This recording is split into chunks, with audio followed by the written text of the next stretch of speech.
folks, welcome back to Rugby Senate. This is Chris in Central Pennsylvania with a wrap-up of the Rugby World Cup qualifier that took place last night, the 9th of July, 2022, at Estadio Santa Laura in Santiago, Chile. Wow, what an unbelievable spectacle this was. The outcome was in doubt right to almost the end here. Exciting game from a standpoint of, wow, what was going to happen here? This was insane. Of course, it's winter in the Southern Hemisphere, so the temperatures were low into the 40s.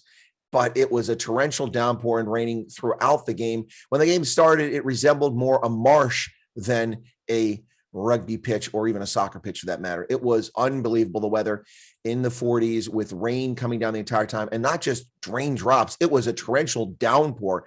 So obviously ball handling was going to be an issue. The kicking game was going to be a problem. And it's interesting because it seems like the kicking game was more of a challenge than ball handling. Players seem to do a better job holding on to the ball than you might expect. Not really sure why that was the case, but large patches of this pitch were just bodies of water. It looked like the Louisiana, bayou down there. It was unbelievable. It made for an entertaining game as a spectator watching the game, at least those of us watching it on television. The folks, the Chilean folks and the American fans in the crowd there in Santiago probably weren't so happy about the conditions they were standing in, getting drenched and soaked throughout the game. But the one thing's for certain about this contest, watching it on TV, it was very entertaining from the standpoint of when tackles were made, players would slide 3, 4, 5 feet, 10 feet, 15 feet across the pitch because there was no surface for friction. It was a marsh. Unbelievable. Well, the game went not ideal. The Eagles started out with a quick try, and from Christian Dyer, it was a lovely try. And then it just kind of got a little bit messy from there. Mistakes made on both sides. The Condors came out, made several penalties early on. It looked like this is going to be a theme. They would have a lot of penalties, but they calmed down and got themselves back under control. And the game went back and forth. It wasn't particularly exciting, but watching it on this pitch was something else. And the Eagles finally looked like they're getting the mojo back in the second half when, boom, the lights went out in Georgia. Well, in Santiago, I should say. The lights went out. Are you serious? That's right. A la Escom in South Africa, the lights went out at the stadium. The stadium lights out, complete darkness. As the Eagles were driving less than 5 meters away on the far side of the pitch, and that's where this shot is from. This is just moments before that happened, or just moments afterwards. And they couldn't score because the lights went out. They had to halt the game for a good 20 minutes, 30 minutes. It was something else. As I said, this was an entertaining game to watch because the mud and the sliding and the rain, but obviously not one that was fun to play in. But everyone battled through it. The Chilean Condors and the American Eagles did battle through it. Cam Dolan reportedly played in his 30th ever victory for the Eagles, which is a record. No one else has played that many wins for the Eagles. Of course, the top ever test guy is Ty Clever, but Ty Clever didn't get 30 wins as an Eagle. So well done for Cam Dolan and all his teammates. And he was big in this game. Cam Dolan played a major part in this game, might be considered for man of the match in my book. Christian Dyer had a good game too. He had a try that was disallowed, just didn't quite get his hand down on a brilliant kick to the corner. But ultimately, I would say that given the conditions and how difficult it was to play, other than 1 or 2 poor kicks, special one late in the game, Ruben de Haas would be my man of the match. Absolutely fantastic.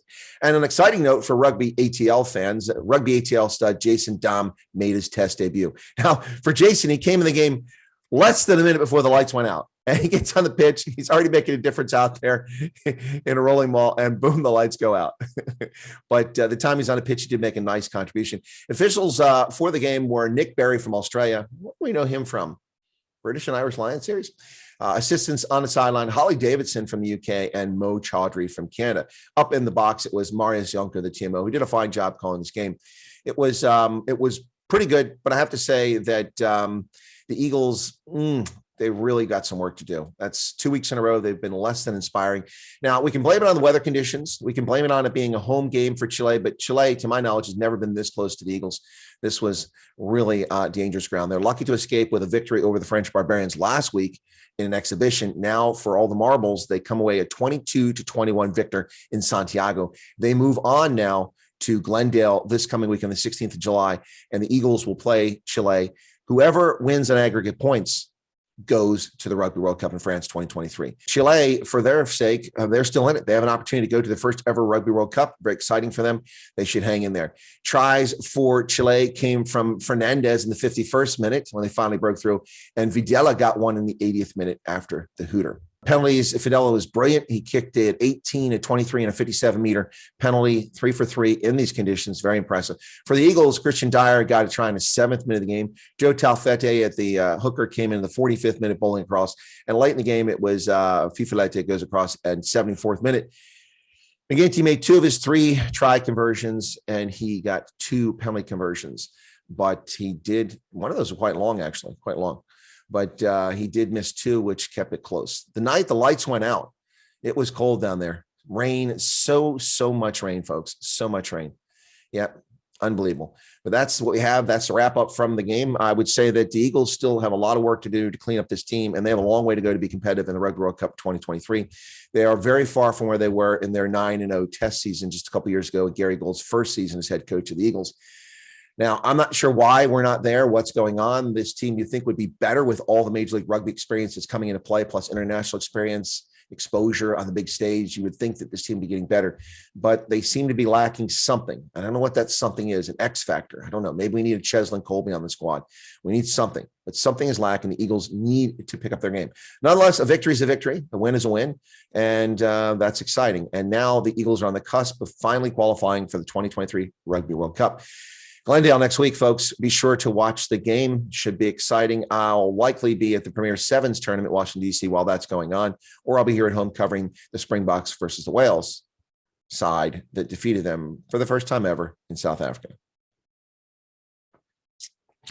Once again, folks, from Santiago, Chile, it's USA Eagles 22, Chilean Condors, oh so close, 21. Thanks a lot for tuning in. Be sure to give us a like on the video, leave a comment behind, and leave your analysis if you'd like to share it. Also, if you're not a subscriber, why don't you become one? All you got to do is hit that button right down there. Cheers, folks. Be safe out there.